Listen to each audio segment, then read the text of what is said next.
we all have our own paradigms. We all have our own ways of processing information. Yes.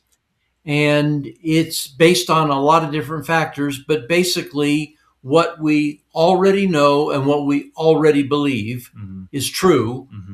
That affects everything we hear subsequent to what we already know and believe. Whether what we know and believe is true or not doesn't make any difference. We know and believe it. So to us, it's true. And that becomes a part of our body of knowledge out of which we live. I think about God, and I don't think people would have any trouble accepting that God lives in what would be called true reality. What in his existence, his life is inside of a reality that doesn't change. That it's because it's all inside of him. And he is who he is, and he knows what he knows, and that all is real. We may not know what he knows and believes, but we know that whatever he does believe, it's real, because he's not going to believe a lie. Right. He doesn't have to believe in a lie, because as so many people say, God knows everything. And we'll leave that subject for another time. I think I surprised you yesterday, or I've surprised you before about that subject, because it's pretty cool. Yeah. But regardless, everything about God is fact. Everything about God is real. Everything he knows is real. The heaven where he lives, it's all real. Yeah. It doesn't, there's not a forest fire occasionally that burns it up. Right. It's all real. Problem is, we all have realities that I'd have to say my reality that I see, that I feel, is not heaven. Right. I know, as a lot of Christians say, I'm destined for heaven.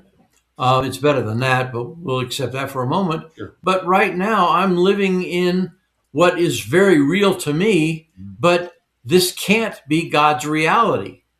Right. Because I'm living in a place where this whole thing, I live under Cheyenne Mountain. Oh my gosh, the thing could be wiped out in an instant before we finish this video. Well, could that happen inside of heaven?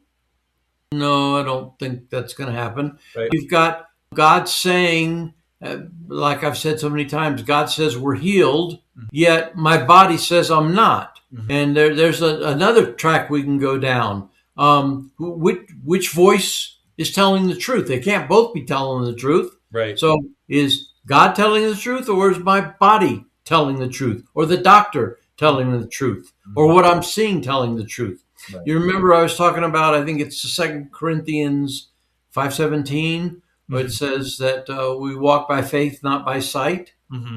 I told you my translation of that, but it's really not an exact translation, because I've been able to take it to what I know God meant, but I always start with the translation. The trouble is that most of the time when I start with the translation, I have no idea what I've translated. I look at it and say, this is what God said, because I know the Greek, but I don't really understand it.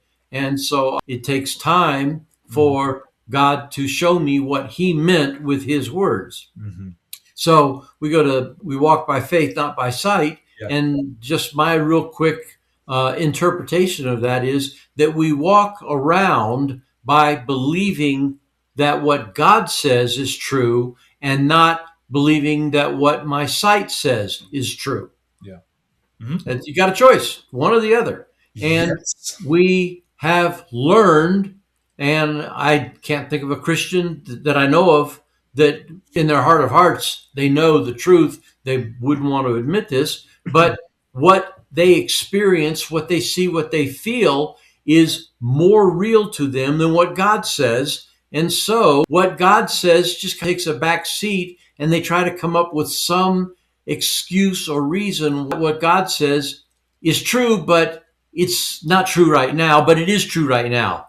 Yeah. But and it's like, that leaves you breaks your brain. It just leaves you empty. What am I supposed to do with that? Well, I call God a liar.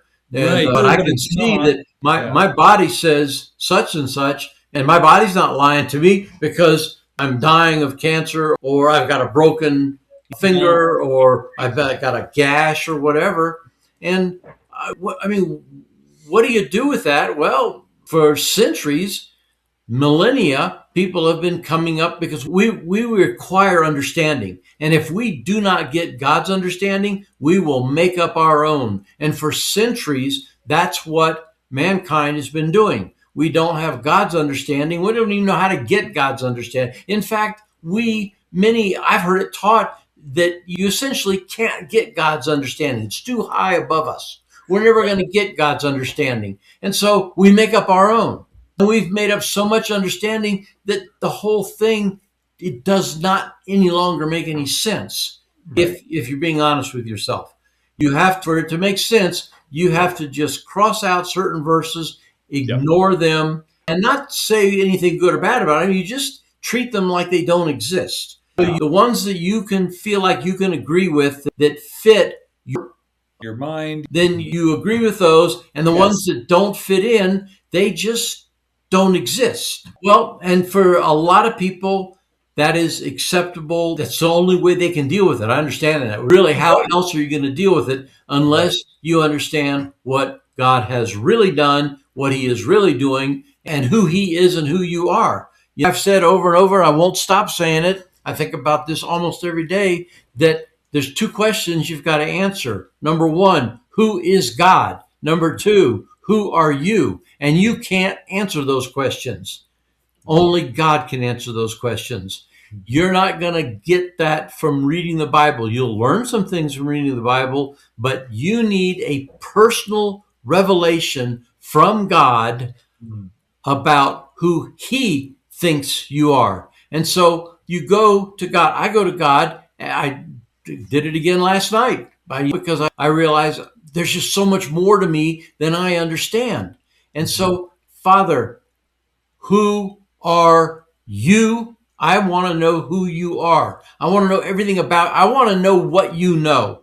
If you know it, I was born to know it, and I want to know it too. And then I want to know who I am, because you said that you made me like yourself. Well, that's a wonderful thing. Thank you. But what does that mean? What does it mean that I'm like you? And so I know that you're like me to some degree because you made me like you. So I'm an example of you. But sometimes I look at myself and I'm kind of a poor example, I figure. But I know that you're a father, and that the only way I'm ever going to learn who I am is if you teach me. I'm not going to figure it out, and I'm sure not going to figure it out by going to church and listening to what they tell me you say. I want to know what you say. And I know that you want that type of relationship with each one of us, where we're not having to run here or there to find out about ourselves. We just go to you and say, Abba, I want to learn who you are so I can know who I am. So, did you see Good Will Hunting? Long time ago.